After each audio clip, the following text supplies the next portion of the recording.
하나님 아버지 감사합니다. 아침 저녁으로 기온의 변화가 심해서 많은 주위의 식구들과 또 사람들이 감기로 고생하고 있습니다. 하나님 기후의 변화와 이 모든 어, 세계의 움직임들이 하나님의 장중에 있는데 하나님 우리에게 참 잘 먹고 잘 사는 그러한 축복만을 우리가 늘 소망하고 기도하고 있지만, 이제 나이가 들어가면서 우리의 기도가 변하기 원합니다. 잘 먹고 잘 사는 세상에서 어떻게 하면 하나님의 나라가 또 하나님의 뜻이 우리의 삶 속에서 이 땅에서 이루어지고 있는지 그것을 기도하는 저희가 되게 하나님 축복해 주시옵소서. 오늘 저희가 이제 언약의 두 번째 시간으로 하나님의 언약에 대해서 공부하려고 합니다. 이 언약을 공부하면서 창세기부터 계시록에 나타난 하나님이 인간에게 주신 수많은 그 언약들이 어떻게 시작되고 진행되고 마무리될 것인지 우리가 확연히 알아서 우리의 믿음의 귀한 밑거름이 될 수 있도록 하나님 도와주시옵소서. 오늘도 우리에게 귀한 만남 주심을 감사드리며 예수님 이름으로 기도드리옵나이다. 아멘. 자, 지난번에 저희가 이제 그 구약에서 그 특별히 중요한 언약들, 선악과라든지 또는 그 창세기 3장 15장에 나타난 구원의 언약, 그 원시복음이라든지 베델 언약 뭐 여러 가지 이제 언약에 대해서 배우다가 이제 그 시내산 율법 언약을 통해서 이제 하나님과 이스라엘 백성 간의 구체적인 그 약속, 율법의 언약에 대해서 배웠잖아요. 그래서 이제 이 율법의 언약이 참 언약의 중요한 내용이 된다고 할 수 있잖아요. 그래서 그 내용이 이제 펼쳐지면서 하나님께서 그 다음에 주신 이 언약이 참 우리에게 생소하게 들리는 언약이에요. 소금 언약. 우리가 평소에 소금이라 그러면 여러분들이 무슨 생각해요? 맛을 생각하잖아요. 예, 맛. 만약에 소금이 없다면 우리가 입맛이 떨어졌을 것 같아요. 그죠? 그죠? 소금 없는 김치? 소금 없는 뭐 하여튼 뭐 국, 뭐 이거 생각이 도저히 안 되잖아요. 그만큼 이제 이 소금이 우리에게는 맛으로 다가오지만 원래 이 소금의 역할은 부패를 방지하는 거잖아요. 부패 방지. 그리고 소금은 천년 전의 소금이나 이천 년 전의 소금이나 지금의 소금이나 똑같대요. 그러니까 우리가 병에 소금을 담아 놓잖아요. 우리가 이 세상을 떠나고 우리 자녀들이 세상을 떠나도 그 소금은 그대로 있는 거예요. 그러니까 물에 젖지만 않으면. 그러니까 소금은 변함이 없다는 얘기예요. 그래서 이 소금 언약이라는 그 중요한 의미는 영원히 변치 않는다는 언약이에요. 이 영원히 변치 않는 언약을 하나님께서 누구와 맺어요? 제사장과 맺어요. 제사장. 그러니까 이 제사장 레위인들 중에서도 아론의 후손들이 제사장 역할을 담당했잖아요. 그것은 저들이 원해서 된 것이 아니라 하나님의 일방적인 부르심이었죠. 그런데 이제 이 레위인 중에서 그 아론의 후손들이 제사장직을 맡으면서 제사장은요, 업이 없잖아요. 세상적인 업이 없잖아요. 그래서 제사에서 소용되는 그러한 여러 가지 재물들을 이 제사장들에게 줘서 먹고 살게 해요. 그래서 저들은 하나님이 나의 기업이야. 제사를 통해서 먹고 사니까. 근데 오늘날 우리는 어때요? 우리가 모두 다 하나님 앞에 만인 제사장이잖아요. 그래서 우리의 기업이 누구예요? 하나님이라는 거예요. 그런 여러 가지 의미를 포함하고 있는 게 소금 언약이에요. 그래서 보시면 이스라엘 자손이 여호와께 거제로 드린다. 거제로 드린다는 것은 이 거제라는 것은 뭐냐면요. 하나님 앞에 올려드리는 제사예요. 여러분들 제사의 종류에 대해서 제가 뭐 번제라든지 소제라든지 속건제, 속제제, 하목제, 그건 제사의 종류였잖아요. 그러면 제사의 방법에 대한 얘기도 했죠. 화제는 뭐예요? 불에 태우는 거. 거제는 하나님한테 올려드리는 거. 요제는 하나님 앞에 이렇게 흔드는 거예요. 흔드는 거 뭐냐면요. 그러니까는 이 거제의 의미는 왜 이렇게 올리느냐? 이게 하나님 것입니다. 하나님 받으세요 하는 거예요. 거제가. 그 요제는 흔드는 건 뭐예요? 우리의 감사와 우리의 그 기쁨을 나타내는 게 요제예요. 그러니까 제사의 의미가 달라요. 그 여태까지 여러분들은 거제라 그러면 어떻게 생각해요?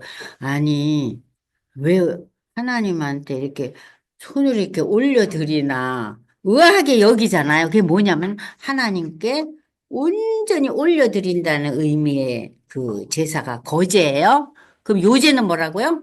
하나님께 감격하면서 감사하는 거예요. 우리가 기분이 좋고 좀 어때요? 좀 이렇게 업되면 어때요? 우리 몸을 흔들잖아요. 그렇죠? 몸을 흔들잖아요. 그래서 이 요제라는 건 뭐냐? 하나님께 감사하며 감격하는 그런 그 뭐라 그럴까요? 그 우리말 표현에 저는 이 표현이 참 재밌어요. 신용. 신용이라는 단어 있잖아. 아, 왜 저런 신용을 할까? 막 울컥이고 있거나 또 막 기뻐해. 신용이라는 우리말 있잖아요. 그러니까는 감사하며 감격하는 게 요제. 거제는 하나님께 드리겠다는 거. 아, 이거 내 거 아니에요. 하나님 거예요. 그래서 여러분들 이제 거제와 요제에 대해서 아시겠죠? 그리고 화제는 태우는 거. 이건 다 하나님 거예요. 하나님 다 받으세요 하면서 온전히 다 태워버리는 거예요. 화제. 자, 그걸 기본으로 생각하시고 이스라엘 자손이 여호와께 거제로 드리는 모든 성물은 내가 영구한 몫의 음식으로 너와 내 자녀에게 주노니 누구에게 준다? 아론의 후손 제사장들에게. 이는 여호와 앞에 너와 내 후손에게 영원한 소금 언약. 소금 언약 변함이 없이 지켜지는 언약이다 이거예요. 그러니까 제사에서 일부 이렇게 주어진 것은 누구 거예요? 그것은 일반인들은 절대 먹으면 안 돼요. 내가 그에게 내 평화의 언약을 주리니 그와 그의 후손에게 영원한 제사장 직분의 언약이라. 그가 너의 하나님을 위하여 질투하여 이스라엘 자손을 속죄하였습니다. 여기서 질투라는 개념을 이렇게 단어로 썼는데 하나님을 위해서 질투한다는 것은요. 쉽게 우리에게 다가오려면은 하나님을 위해서 내가 분노하는 거. 질투 밑에다가 분노를 쓰면 돼요. 그 하나님을 위한 분노 있죠. 그러니까 내 뜻대로 안 돼서 생기는 분노가 아니라 이 하나님의 백성이 이럴 수가 있나? 좀 이따 이제 나와요. 왜 하나님을 위한 분노가 일어났는지. 자, 소금 언약의 대상은 제사장 아론과 그의 후손들이 대상이에요. 하나님께 드려진 성물들을 제사장들에게 응식, 주라는 하나님의 일방적인 언약이 편모 언약이라고 그랬죠. 쌍모 언약은 상호 간의 언약.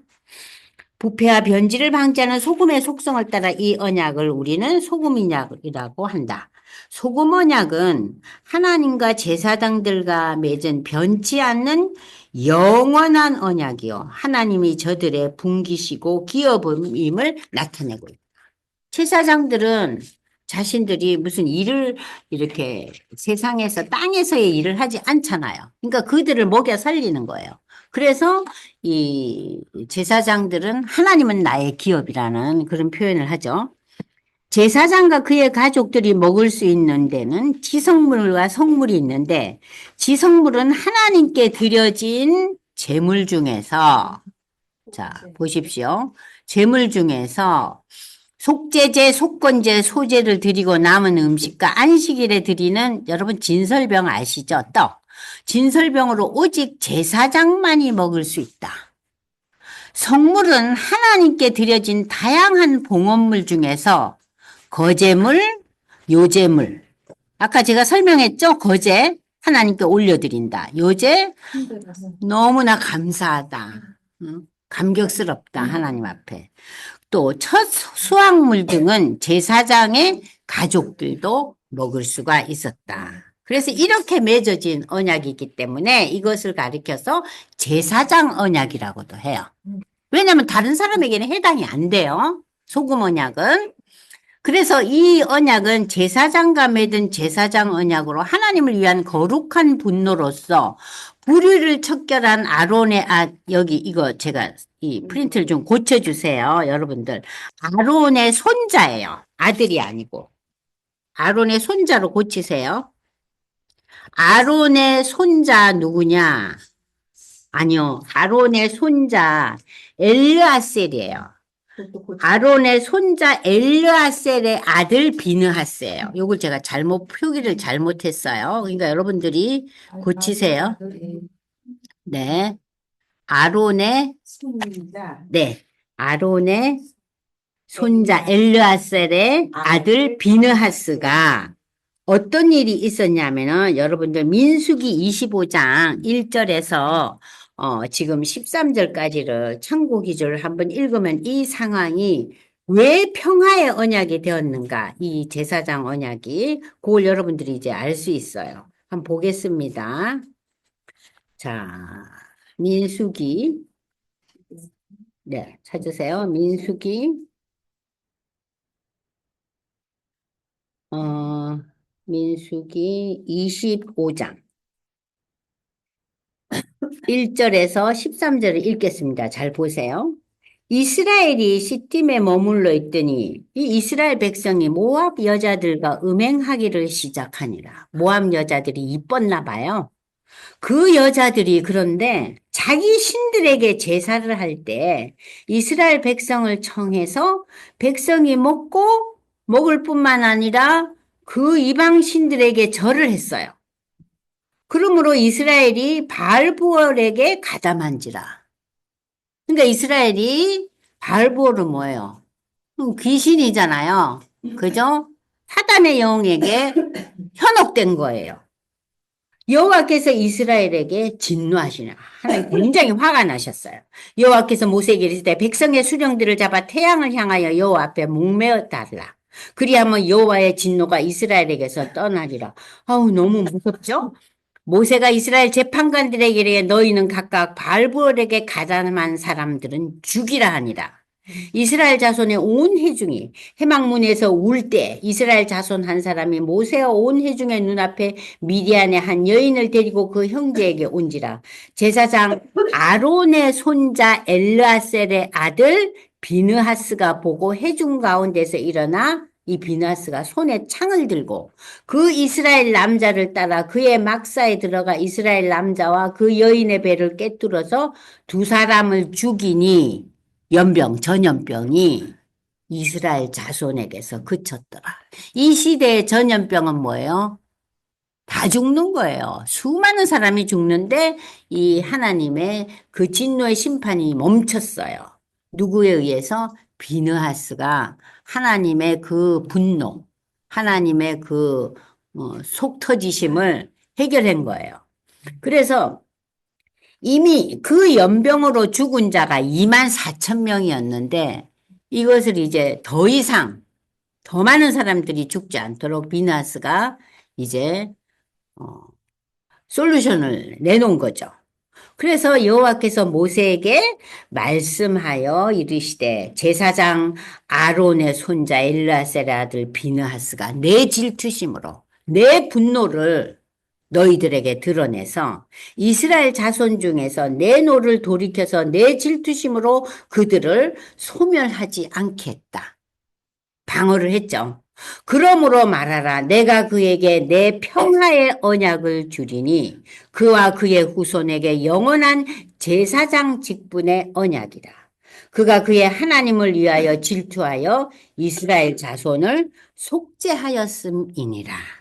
그러니까는 이 제사장 언약이라는 것이 비느하스 시대에 와서는 어떻게 됐어요? 이 언약이 물론 영원한 언약이었고 또 이 영원한 언약, 소금 언약을 통해서 저들은 먹고 사는 문제가 해결이 됐어요. 그런데 이 비느하스 시대 때 와서 이 제사장 언약, 소금 언약은 어떤 의미를 갖고 있었느냐? 평화의 언약이 된 거예요.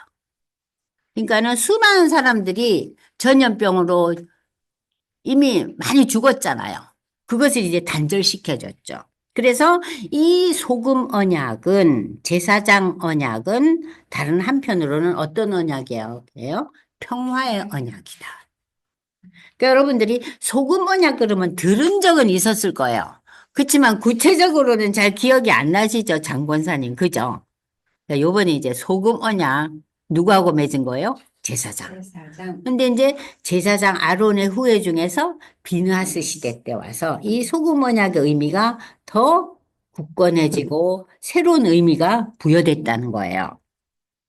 그래서 이 소금 언약이라는 것은 편모 언약이에요. 하나님의 일반적인 언약으로 하나님을 열심히 섬기는 자에게 큰 상급이 있다는 것을 이제 역사적인 사건을 통해서 보여주는 언약이죠. 하나님은 소금 언약을 통해서 무엇을 합니까? 소금 언약을 통해서 하나님 자신이 제사장들의 기업임을 약속해 주셨어요. 그래서 우리가 여러분들 베드로전서 2장 9절이 무슨 말씀이 있죠? 너희는 택하신 족속이요 왕 같은 제사장이요 거룩한 나라요 하나님의 소유된 백성들이다. 그러니까 우리 모든 성도는 무엇이 기업입니까? 하나님이 기업이에요.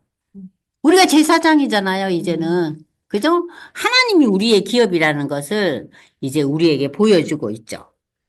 자, 그 다음에 이제 여러분들이 이제 그 다음 소금 언약을 넘어서 그 다음에 나타나는 이제 언약이 모압 평지 언약이에요. 모압 평지 언약이라는 것은 저들이 가나안으로 들어가기 직전에 하나님께서 이미 십계명의 그 언약의 말씀을 주셨잖아요. 모세 언약. 그 말씀을 다시 한번 확인하고 확고하게 해주는 것이 모압 평지 언약이에요. 그래서 신명기 여러분들이 평소에 읽어보시면 신명기는 전체가 모세가 이스라엘 백성들이 새로운 땅, 젖과 꿀이 흐르는 땅 가나안으로 들어가기 직전에 모세의 유언이에요. 신명기가. 그래서 그 신명기 유언이 세 개로 나눠져 있어요. 모세 설교가. 세 편의 설교 가운데서 이제 마지막 부분에 해당하는 신명기 29장, 39장이 어떻게 하면 하나님의 축복을 받고 어떻게 하면 하나님의 저주를 받느냐. 그러면서 다시 한번 율법에 대한 강조를 하면서 야, 너희들이 축복받을래? 저주받을래? 하면서 이제 리마인드를 시키는 거예요. 제대로 살으라고. 어디로 가서? 가나안으로 들어가서. 그리고 이제 이 모세는 혼자 남잖아요. 그리고 백성들이 들어가죠? 자, 그래서 여러분 읽어보시면 호렙에서 이스라엘 자손과 세우신 언약. 그 십계명 언약이잖아요. 모세 언약 외에 여호와께서 모세에게 명령하여 모압 땅에서 이제 가나안을 바라보면서 그들과 세우신 언약의 말씀이에요. 내 하나님 여호와를 사랑하고 그의 말씀을 청종하며 또 그를 의지하라. 그는 내 생명이시요 내 장수이시니 여호와께서 내 조상 아브라함과 이삭과 야곱에게 주리라고 맹세하신 땅에 내가 이제부터 거주할 거다. 아브라함에게 일찍이 주셨잖아요. 그죠? 그러면서 네가 지금 보는 이 모래 알갱이보다 하늘의 별보다도 네 후손이 창대해질 거라는 축복의 말씀을 주셨잖아요, 이미. 자, 그 땅에 이제 들어가는데 그 땅에 들어가서 내 말에 청종하면 이 율법에 청종하라는 말이에요. 가나안 입성을 앞둔 출애굽의 2세대, 신세대죠. 그러니까 출애굽할 때 그들이 20세 이하의 사람들만 살아남아 있잖아요. 누구 빼고? 여호수아와 갈렙만 빼고. 그러니까 신세대예요. 신세대. 이스라엘 백성들과 모압 땅에서 맺은 쌍무 언약. 하나님과 이스라엘과의 그 관계 속에서 맺어진 언약이다. 하나님의 말씀을 순종하면 축복을 받지만 너희가 불순종하면 너희들은 저주를 받는다. 출애굽 이후 40년 되던 해 체결된 언약으로 믿음이 있느냐? 없느냐에 따라 이 세상과 미래에 이루어질 하나님 나라에서 누리는 축복과 저주에 대한 시금석을 보여주고 있다. 이 언약을 통해 하나님의 말씀은 영이요 생명이다. 영이요 생명이라는 건 뭐죠? 하나님의 말씀이 우리의 삶에 그 축이 된다는 거예요. 믿음의 사람들에게 또한 시편의 기자는 뭐라 그랬습니까? 주의 말씀은 내 발의 등이요 내 길의 빛이다. 그러니까 이 주신 말씀, 이 언약의 말씀에 순종하라는 거예요. 그래서 지금 여러분들이 어디를 읽어보시면은 이게 이제 정리가 되냐면요. 신명기 29장을 펼쳐보세요. 신명기 29장. 자, 신명기 29장에서 이제 그 모세의 그 설교 중 마지막 이제 설교 중에 한 부분이죠. 자, 이제 여러분들 29장 폈어요. 자, 29장 펴시고 지금 1절에서 21절까지 이제 제가 빨리 읽어보겠습니다. 호렙 땅에서 이스라엘 자손과 세우신 언약 외에, 그죠? 모세 언약 외에 여호와께서 모세에게 명령하여 모압 땅에서 그들과 세우신 언약의 말씀. 모세가 온 이스라엘을 소집하고 그들에게 이르되 여호와께서 애굽 땅에서 너희의 목전에 바로와 그의 모든 신하와 그의 온 땅에 행하신 모든 일을 너희가 보았나니 곧 큰 시험과 이적과 큰 기사를 내 눈으로 보았느니라. 그러나 깨닫는 마음과 보는 눈, 듣는 귀는 오늘날까지 여호와께서 너희에게 주지 아니하셨느니라. 주께서 40년 동안 너희를 광야에서 인도하셨거니와 너의 몸에 옷이 낙지 않고 발에 신이 헤어지지 않고 떡도 먹지 못하며 포도주나 독주를 마시지 못하여 하였음은 주는 너희의 하나님 여호와이신 줄을 알게 하려 하심이라. 40년 동안 신발이 안 닳았다는 게 납득이 가요? 옷이 헤어지지 않았대요. 근데 저는 이 출애굽기 볼 때 아니 그 신발하고 그 옷을 어디서 빨았을까? 별난 걱정 다 돼요. 근데 그들은 40년을 그러고 살았어요. 그리고 똑같은 음식을 먹었어요. 그러니까 그렇게 그러한 신발과 그런 옷과 그런 음식을 먹고도 견디면서 살 수 있게 하나님 인도하신 거예요. 그러니까 우리의 그 인간적인 기본적인 성정으로는 안 권사님 참을 수가 없는 거잖아요. 견딜 수가 없는 상황이에요. 그러니까 출애굽의 그 40년의 역사는요. 우리는 그냥 시편에서 뭐 출애굽의 하나님 어쩌고 저쩌고 너무 그런가 보다고 봐요. 근데 출애굽의 역사를 여러분들이 잠깐 곰곰이 생각을 해보세요. 인간으로서는 견딜 수 없는 40년의 시간이에요. 근데 저들이 그걸 버텼어요. 그러면서 죽어갔어요. 나이 드신 세대들은. 근데 젊은 세대들은 살아남고. 그러니까 이거는 엄청난 정말 인간으로서는 경험할 수 없는 그런 시련과 시련 속에서의 어떤 시대에 어떤 인류도 누리지 못한 은혜죠. 그잖아요.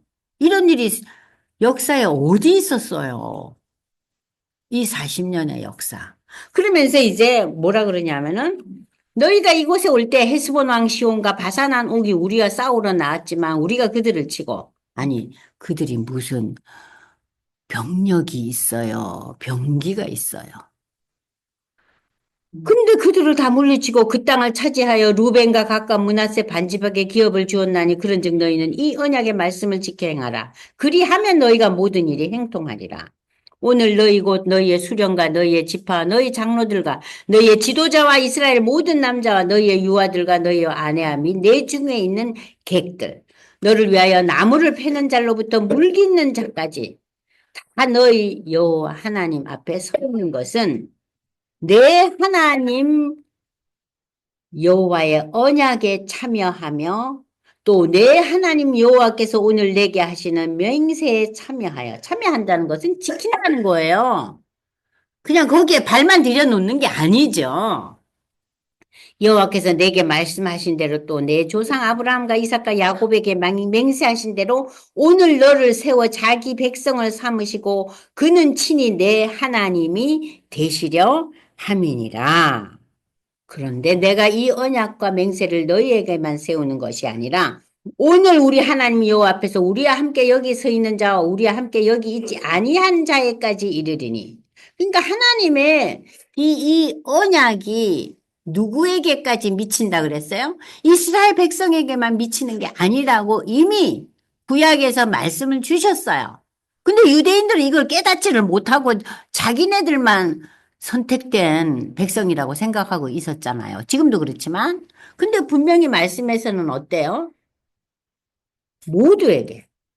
우리가 애굽 땅에서 살았던 것과 너희가 여러 나라를 통과한 것은 너희가 이미 알고 있는데 너희가 또 그들 중에 있는 가증한 것과 목석과 은금의 우상을 보았느니라.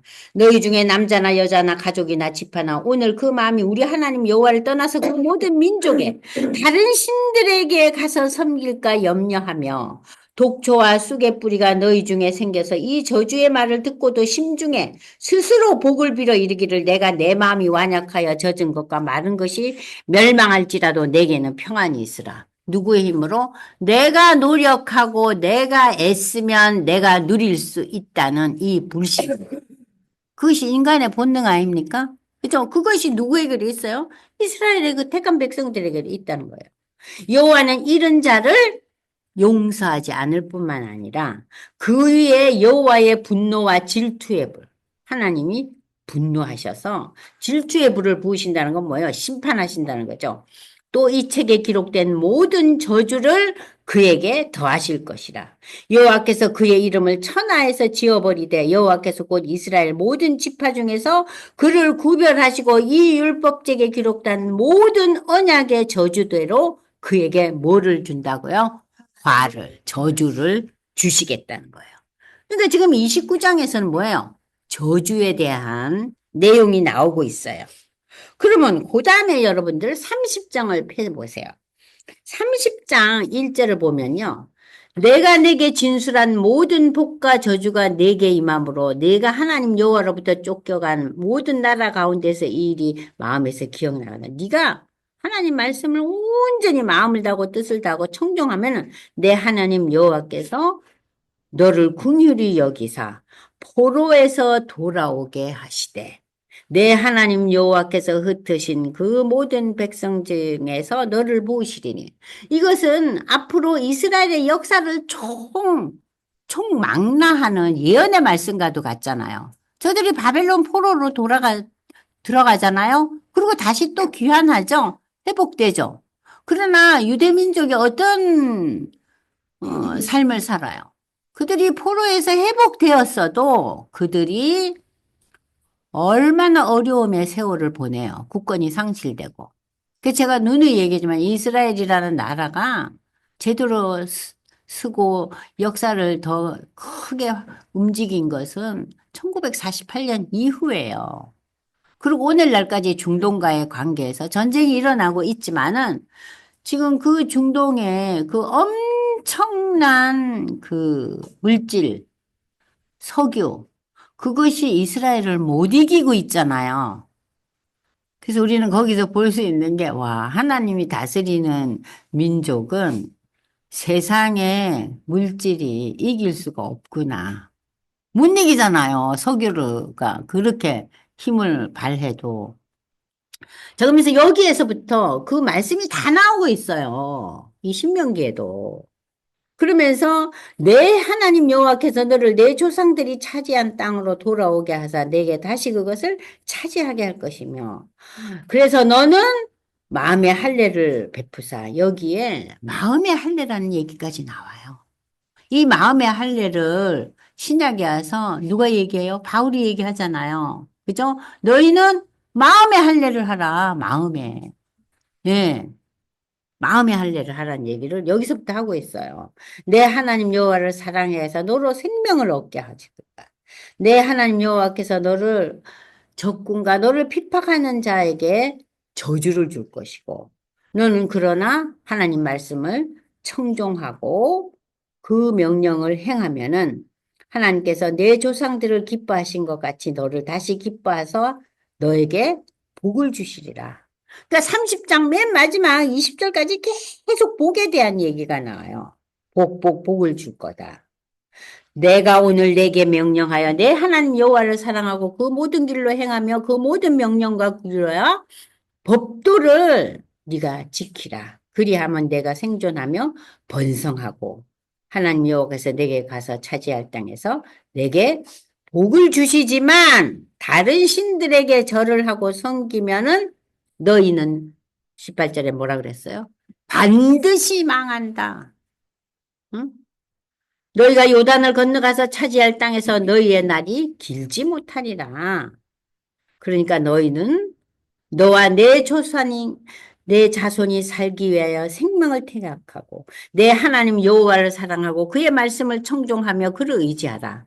그는 내 생명이요 장수이시니 여호와께서 내 조상 아브라함과 이삭과 야곱에게 주리라고 맹세한 땅에 내가 거주하리라. 그러니까 하나님과 연결이 되어 있지 않으면 어떻게 돼요? 저주를 받는다. 다른 신을 섬기면. 그것이 모압 평지 언약이에요. 여러분, 모압 평지 언약에 대해서 우리가 이 신명기에 이런 말씀들을 그냥 무심코 여러분들이 이제 성경 일독하면서 읽으셨을 거예요. 근데 이것도 하나의 하나님께서 주신 편무 언약이라는 거. 지켜라. 그러면 내가 너희에게 축복하겠다. 지키지 않으면 내가 너를 저주할 것이다. 이제 기억하시죠? 소금 언약, 모압 평지 언약. 자, 그 다음에 이제 다윗 언약은 여러분이 사무엘에서 하에서 많이 지금까지 들어보셨을 거예요. 하나님과 다윗과의 그 관계 속에서 맺어진 언약인데, 자, 이 다윗 언약은 우리가 이제 많이들 알고 있죠? 나는 그에게 아버지가 되고 그는 내게 아들이 되리니 그가 만일 죄를 범하면 내가 사람이 때려주는 매와 그 인생 삶의 채찍으로 징계하신대요. 아, 저는 이 말씀 읽을 때마다 아이고야. 사람의 매와 인생의 채찍으로 징계하신대요. 근데 이 징계라는 단어는 참 사실은 은혜로운 단어예요. 여러분, 사생아에게 징계를 주세요? 안 주잖아요. 자식이니까 주죠. 그러니까 징계가 굉장히 뼈아프고 우리를 힘들게 하지만 징계는 무엇을 의미합니까? 오, 내가 하나님의 자녀로구나. 그러니까 우리가 참 어려움이 다가오고 생각지 못할 그러한 고난의 늪에 있을 때, 아, 이것이 하나님의 징계요, 하나님의 훈련이라는 것을 힘든 가운데서도 받아들이면 어때요, 안 권사님? 응? 위로가 되는 거. 내가 하나님의 자녀로구나. 그래서 이런 어려움을 주시는구나. 내가 다시 내 신앙의 업그레이드를 위한 하나님의 방법이시구나. 내 집과 내 나라가 내 앞에서 영원히 보존되고 내 왕위가 영원히 경고하리라. 이게 다윗과 맺은 언약이에요.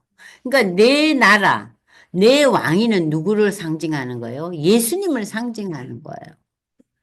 인간 왕은요, 왕위가 영원한 왕위가 여러분 역사에 있어요. 아무리 대제국을 세웠다 해도 그 나라들은 끊임없이 멸망하고 새로운 나라가 일어나죠. 그죠? 우리 중국 영화 보거나 세계사 영화 보세요. 끊임없이 일어나고 멸망하고 일어나고 멸망하고. 그런데 다윗의 왕위는 영원히 보존되고 영원히 견고하리라. 이 참 놀라운 약속 아니에요? 그러니까 하나님의 이 약속의 말씀은 그 이방의 신들과 이방의 신들뿐만 아니라 인간이 만든 그 인문학적인 철학이나 지혜나 또는 문학이나 예술의 세계는 하나님의 이 세계와는 비교가 안 되는 거예요. 하나는 인간이 애쓰고 수고한 거라면 하나는 뭐예요? 하나님의 세계예요. 근데 하나님의 세계를 인정을 안 하고 인간이 만든 그 세계 안에 있으면은 우리는 구원을 경험할 수 없는 거죠. 구원은 하나님의 장중에 있기 때문에. 자, 그래서 다윗이 하나님의 성전 건축을 원래는 본인이 하기를 원했지만 하나님이 이를 거절하시잖아요. 그러나 나단 선지자를 통해서 하나님은 다윗에게 그 성전 건축은 거절했지만 언약을 맺으셔요. 첫 번째가 뭐냐? 내 이름을 존귀하게 될 거다. 이스라엘 백성들을 예루살렘에 거하게 하시고 여기에서 옮기지 않게 하시며 대적들로부터 해를 받지 않게 하실 거다. 지금 유대인들이 어디 살아요? 유대인들이 지네 땅을 다시 회복해서 살잖아요. 그 어려운 수천 년의 세월을 지나고 2차 대전 때 650만 명이 죽잖아요. 무자비하게. 그러면서도 지금 살아있잖아요. 살아남아 있어서 세계를 움직이는 힘이 되고 있잖아요. 자, 그리고 다윗을 위하여 왕조를 세울 것이다. 한 집, 다윗 왕조. 그 왕조가 예수가 왕이라는 그 왕조를 세울 거고, 다윗의 아들이 하나님의 전을 세울 것이다. 솔로몬이 하나님의 성전을 세워서 우리가 그 성전을 가리켜서 솔로몬 성전이라고 부르죠. 다윗은 후손의 나라를 견고하게 할 것이다. 다윗 시대 때 이 유대 왕국이 통일 왕국을 이루면서 굳건하게 세워져요. 다윗 시대 때. 그러나 솔로몬의 그 죄악으로 인해서 솔로몬이 수많은 이방 여인들과 연결이 되면서 이 유대 땅에 엄청나게 여러 종류의 이방 잡신들이 들어오잖아요. 그래서 하나님께서 무슨 벌을 주셔요? 이 나라가 통일 왕국이 쪼개지죠. 남북조로. 그잖아요?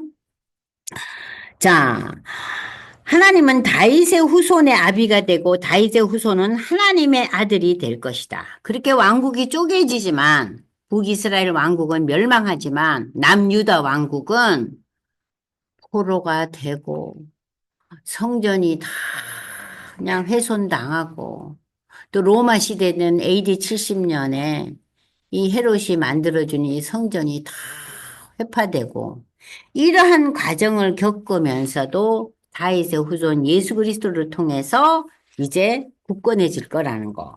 그래서 여러분들이 지금 이제 여기 보시면은 다윗을 이스라엘의 주권자로 삼으신 이 다윗 언약, 사무엘 하에 나오는 이 다윗 언약은 어디로 가든지 하나님이 함께 하시며 다윗의 몸에서 태어날 후손을 통해 이 나라가 견고하게 되리라고 약속하셨다. 그러나 아들이 범죄하면 사람 막대기와 인생 채찍으로 징계하시고 하나님의 은총을 완전히 뺏지는 않을 것이다. 이게 뭐예요? 징계라는 거예요. 징계 속에서 은혜는 이어지고 있다는 거죠. 자, 그러면서 다윗의 집과 나라가 영원히 보존되고 견고할 것임을 약속한 언약. 그래서 이것을 다윗 언약이라고 합니다. 이 약속은 다윗의 뒤를 이은 솔로몬과 그 후손들을 통해 구체적으로 역사 안에서 성취된다. 다윗의 왕위가 영원히 그의 후손들에게 이어진다는 언약인데 이는 누굴 통해서? 예수님을 통해서 만왕의 왕이요 만국의 주이신 예수 그리스도가 다윗의 후손으로 이 땅에 오셔서 영원히 왕노릇할 것임을 이 사무엘하 7장에 나타난 다윗 언약에서 우리에게 보여주고 있습니다. 그래서 여러분들이 지금 사무엘하를 한번 지금 이제 들은 내용을 통해서 다시 한번 성경을 통해서 확인해 보겠습니다. 사무엘하 7장 8절에서 16절을 한번 읽어보겠습니다. 사무엘하 7장 8절에서 그러므로 이제 내 종 다윗에게 이와 같이 말하라. 만군의 여호와께서 이와 같이 말씀하시기를 내가 너를 목장 곧 양을 따르는 데서 데려다가 내 백성 이스라엘의 주권자로 삼고 원래 다윗이 뭐 했어요? 양치기 목자였잖아요. 내가 가는 모든 곳에서 내가 너와 함께해서 내 모든 원수를 내 앞에서 멸하연즉 땅에서 위대한 자들의 이름같이 내 이름을 위대하게 만들어주리라. 내가 또 내 백성 이스라엘을 위하여 한 곳을 정하여 그를 심고 그를 거주하게 하고 다시 옮기지 못하게 하며 악한 종류로 전과 같이 그들을 해치 못하게 하여 전에 내가 사사에게 명령하여 내 백성 이스라엘을 다스린 때와 같이 아니하게 하고 너를 모든 원수에게서 벗어나 편히 쉬게 하리라. 사사 시대는 어땠어요? 사사가 살아있을 때는 잘 굴러가요. 그죠? 근데 사사가 죽고 나면은 이 백성들이 또 이방신을 섬기고 이방의 문화에 마음이 열려요. 그럼 또 힘든 일이 생기죠? 그럼 또 눈물을 흘리고 기도하죠. 그럼 또 사사가 오고. 그런 시대 350년 지냈는데 그런 사사 시대하고 다르다는 거예요. 너를 모든 원수에게서 벗어나 편히 쉬게 하리라. 여호와가 또 내게 이르노니 여호와가 너를 위하여 집을 짓고 내 수완이 차서 내 조상들과 함께 누울 때 내가 내 몸에서 날 내 씨를 내 뒤에 세워 그의 나라를 경고하게 하리라. 그는 내 이름을 위하여 집을 건축할 것이요 나는 그의 나라 왕위를 영원히 경고하게 하리라. 나는 그에게 아버지가 되고 그는 내게 아들이 되리니 그가 만일 죄를 범하면 내가 사람의 매와 인생의 찌찌기로 징계하지만 내가 내 앞에서 물러나게 한 사울처럼 내 은총을 빼앗은 것처럼 그에게서 은총을 빼앗지는 아니할 것이라. 내 집과 내 나라가 내 앞에서 영원히 보존되고 내 왕위가 영원히 경고하리라. 그 예수님의 왕 되심은 영원히 이어질 거란 얘기예요. 그래서 우리가 예배 드릴 때마다 부르는 찬송이 있죠. 예수 우리 왕이니 왕이. 그러니까 인간은 왕이 될 수 없는 존재예요. 인간은. 자, 그러나 이스라엘의 현실의 역사 속에서 우리는 무엇을 알고 있습니까? 유다와 이스라엘 왕들의 그 불순종, 우상 숭배로 말미암아 북이스라엘은 BC 722년, 남유다는 BC 586년 각기 아수르와 바벨론에게 멸망하는 역사를 우리가 알고 있습니다. 하나님이 택하신 왕국, 북왕국과 남왕국은 역사 속에 사라졌지만 다윗의 후손으로 오신 하나님의 아들 예수 그리스도를 통해 영원한 왕권을 이어나갈 것은 역사는 우리에게 알려주고 있죠. 영원히 보존되고 영원히 견고한 하나님의 나라가 도래할 것이다. 이는 우리가 구약의 그 선지자를 통해서도 예언됐고 이 예언은 신약에서 성취되었죠. 그래서 여러분들이 잘 아시는 마태복음 1장과 누가복음 3장에 족보를 통해서 우리가 확인되잖아요. 그 족보가 마태복음의 족보는 어때요? 마태복음 1장 1절에 보면은 아브라함과 다윗의 자손 그러면서 이제 18절에서 25절 읽어보면은 이 예수 그리스도의 계보에 대한 얘기가 나와요. 그래서 이 마태복음 1장에 나타난 족보는 낳고로 나와요. 그죠? 아들을 낳고 한번 펴보실까요? 족보를 한번 보세요. 저는 이 족보 보면서도 처음 성경 읽을 때 굉장히 힘들었어요. 여러분 어떠셨어요? 네? 아브라함과 다윗의 자손 예수 그리스도의 계보라. 아브라함이 이삭을 낳고 이삭은 야곱을 낳고 야곱은 그 계속해서 나옵니다. 다윗과 솔로몬까지 나오다가 여러분들 17절 보세요. 그런즉 모든 대수가 아브라함부터 다윗까지 14대. 다윗부터 바벨론으로 사로잡힐 때까지 14대. 바벨론으로 사로잡혀간 후부터 그리스도까지 14대. 아, 이렇게 역사가 이어지다가 18절에 무슨 얘기가 나옵니까? 예수의 나심은 이러하니라. 그의 어머니 마리아가 요셉과 약혼하고 동거하기 전에 성령으로 잉태됐고 그 남편 요셉은 의로운 사람이라 이를 내색지 않고 가만히 이 결혼을 끊고자 했는데 주의 사자 천사가 다윗의 자손 요셉아 내 안에 데려오기를 무서워 말라. 그에게 잉태된 자는 딴 남자와의 관계에서 생긴 아이가 아니고 무엇으로 생긴 성령으로 생긴 성령으로 하나님이 주신 아들이라는 거예요. 하나님의 성령으로 생긴. 그래서 아들을 낳으리니 이름을 예수라 하라. 그가 자기 백성을 그들의 죄에서 구원할 자다. 이 모든 일이 된 것은 주께서 선지자로 구약 성경을 통해서 이미 다 말씀된 것이 이제 역사 속에서 이루어지려 한 거다. 보라 처녀가 잉태하 이거 이사야서 말씀이죠? 아들을 낳을 것이요 그의 이름은 임마누엘이라 하셨으니 이를 번역한 적 하나님이 우리와 함께 계시다. 요셉이 잠에서 깨어 일어나 하나님의 사자 천사가 분부한 대로 아내 마리아를 데려왔어요. 파혼하지 않고. 그죠? 그래서 아들을 낳기까지 동침하지 아니하더니 나음의 이름을 예수라 하라. 그러니까 마태복음 1장은 뭐예요? 요셉의 계보죠. 그죠? 아브라함의 후손부터 요셉 때까지 얘기해요. 근데 이거는 제가 읽을 때 제가 힘들지 않았는데 누가복음에 와서는 좀 황당한 거예요. 누가복음 3장 여러분들 펼쳐보세요. 자, 23절 보겠습니다. 예수께서 가르칠 때 30세쯤 됐는데 여기는 낳고가 안 나오고요. 요셉의 위는 헬리요. 위는 계속 나가더니요. 여기 여러분들 저기 38절을 보세요. 그 위는 에노스요. 그 위는 셋이요. 그 위는 아담이요. 그 위는 하나님이시니라. 그러니까 마태복음은 아브라함의 계보를 따라 나온 거고 이 누가복음은 맨 위가 누구예요? 하나님이에요. 그러니까 모든 인류는 하나님의 족보예요.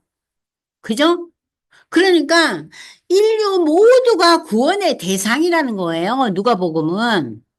그죠? 누가복음은. 근데 여기서 위라는 표현이 나오는 거예요. 아들이라는 표현이 안 나와요. 그럼 여기 보세요. 우리가 아까 보니까 23절에 요셉의 위가 헬리가 나와요. 그러면 이 헬리가 요셉의 친아버지가 아니에요. 이 헬리는 마리아의 아버지예요. 그래서 이 마리아가 이 헬리의 딸인데 헬리에게 딸만 둘이 있는 거예요. 근데 유대는 어때요? 딸만 둘이 있으면은 그 족보에 이 사이가 올라가는 거예요. 아시겠어요? 그래서 헬리가 나와요. 저는 이거 볼 때마다 헬리는 어디서 나타났나? 그게 이제 주석이나 이런 책을 다 찾아봐야 돼요. 근데 제가 아무도 이걸 설명을 안 해주는 거예요.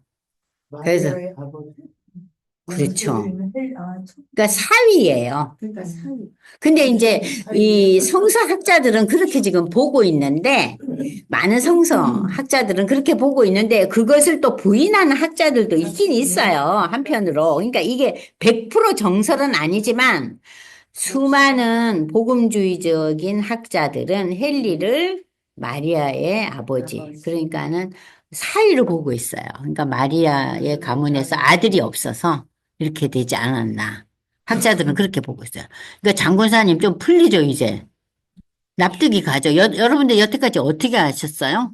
저는 이 기절을 읽을 때마다 캐시언인 거예요. 해결이 안 되는 거예요. 네, 아니, 이게, 근데 요셉의 아버지가 왜 이름이 다를까? 요셉의 아버지가 몇이나 되나? 왜 또 다른 이름인가?